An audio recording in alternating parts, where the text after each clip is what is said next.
នាយកដ្ឋានប្រឆាំងបទល្មើសបច្ចេកវិទ្យាបង្ក្រាបករណីឆបោកក្រោមរូបភាពទិញលក់ម៉ូតូតាមអនឡាញយោងតាមបញ្ជាដឹកនាំរបស់អាយដាមនាយឧត្តមសេនីយ៍សថេតអគ្គស្នងការនគរបាលជាតិនិងតាមការចង្អុលបង្ហាញពីអាយដាមឧត្តមសេនីយ៍ឯកអគ្គស្នងការរងនគរបាលជាតិកាលពីថ្ងៃទី4ខែមិថុនាឆ្នាំ2025នាយកដ្ឋានប្រឆាំងបទល្មើសបច្ចេកវិទ្យាបានបើកការស្រាវជ្រាវករណីផ្សព្វផ្សាយឆបោកប្រាក់លក់ម៉ូតូតាមបណ្ដាញទំនាក់ទំនងសង្គម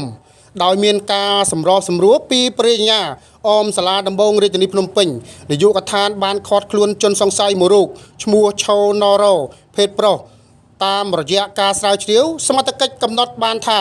ជនសង្ស័យរូបនេះពិតជាបានទិញគណនី Facebook ដើម្បីធ្វើការផ្សព្វផ្សាយលក់ម៉ូតូតាមអនឡាញនិងបានឆបោកជនរងគ្រោះដែលបានបញ្ជាទិញម៉ូតូចំនួន3គ្រឿងក្រោមរូបភាពទៅកន្លែងលក់ម៉ូតូសម្ដែងធ្វើជាទិញម៉ូតូនិងថតរូបផ្ញើទៅជនរងគ្រោះឲ្យជឿជាក់និងតម្រូវឲ្យទូទាត់ប្រាក់តាម QR code True Money ទីបំផុតមិនបានប្រគល់ម៉ូតូ